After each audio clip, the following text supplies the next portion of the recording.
তো বন্ধুরা আমি এটা কিছুতেই বুঝতে পারি না যে আমার রিচার্জ এখনো বাকি আছে হচ্ছে 2 দিন।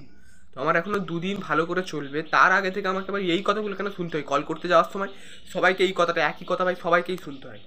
আপনার প্ল্যানের বৈধতা শীঘ্রই শেষ হয়ে যাবে। রিচার্জ করুন অবিলম্বে অবিচ্ছিন্ন পরিষেবা উপভোগ করতে।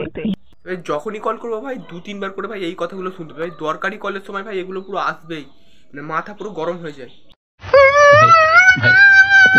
আমার তো এখনো 2 দিন বাকি আছে ভাই, তো একদিন আগে ভাই শুনিয়ে দিলে তো আমি জানতে পারি। তো ভাই একবার অন্তত শুনিয়ে দিক, একবার শোনাক, তাহলে শুনে মনে থাকবে যে হ্যাঁ আমার রিচার্জ শেষ হয়ে যাবে।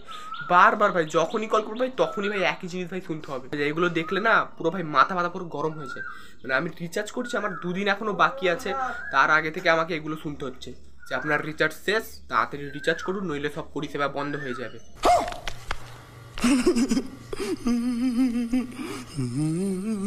এরকম তার যদি পরের বার যদি হয় আমি কোনোদিন রিচার্জই করবো না, বলে দিলাম। বারবার সেই একই জিনিস, দরকারি কলের সময় ফোন করছি খালি এই কথাগুলো, তখন তোর আমাকে শুনতে হবে, আমাকে অপেক্ষা করতে হচ্ছে ফোন কলের জন্য। এগুলো কি ভাই, যখন তখন ভাই এগুলো আসলে তো মাথা পুরো গরম হয়ে যাবে। কাজের সময় এগুলো কেন আসে ভাই আমি বুঝতেই পারি না। মানে যখনই কল করছি তখন ভাই সেই একই জিনিস ভাই আমাকে শুনতে হচ্ছে যে আপনার প্ল্যানের বৈধতা শীঘ্রই শেষ হয়ে যাচ্ছে, অবিলম্বে রিচার্জ করুন, নইলে পরিষেবা বন্ধ হয়ে যাবে। সেটা আমিও জানি, আমি সকাল থেকে 2 বার শুনেছি। আমার কি মনে থাকবে না? আমার মনে থাকবে। তা সত্ত্বেও সেই যখনই কল করবো সেই একই জিনিস বারবার আসছে।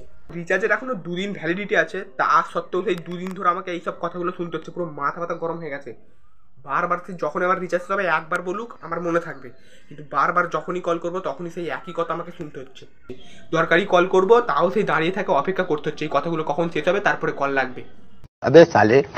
আর ওই জন্যই ভাই আমি রিচার্জ শেষ হয়ে গেলে রিচার্জ করি না তাড়াতাড়ি, আগে কিছুদিন অফলাইন গেমগুলো খেলি, তারপরে রিচার্জ করি। ভাই রিচার্জ শেষ হয়ে গেলে আমি ভাই মুভি দেখে দিন কাটাই। বন্ধুদের থেকে মুভি নিই, মুভি দেখি, হয়ে যায়। কল করার তো কেউ নেই, কেই বা কল করবে? আমাদেরকে কেউ খোঁজ নেবে খেয়েছি কি করছি? কেউ খোঁজ নেবে না, এই মুভি দেখে দিন কাটিয়ে দিই। তো ভাই এইসব প্রবলেমের জন্যই আমার দীঘায় যাওয়ার ক্যান্সেল হয়ে গেছে।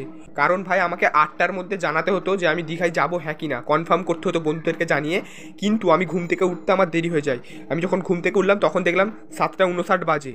তারপর আমি ফোনটা নিলাম, নিয়ে নাম্বার খুঁজলাম বন্ধুর, তারপরে তাকে কল লাগালাম। কারণ আমি টাইমের মধ্যে তাদেরকে কল করে জানাতে পারিনি, কনফার্ম করতে পারিনি যে আমি তাদের সাথে যাবো, যার কারণে আমার দীঘায় যাওয়া ক্যান্সেল হয়ে গেল। এটা পুরো আমার হাত ছাড়া হয়ে গেছে ভাই। 10 সেকেন্ড কি ভাই, 15 সেকেন্ড লেগে গেছে ভাই এই কথাগুলো শুনতে।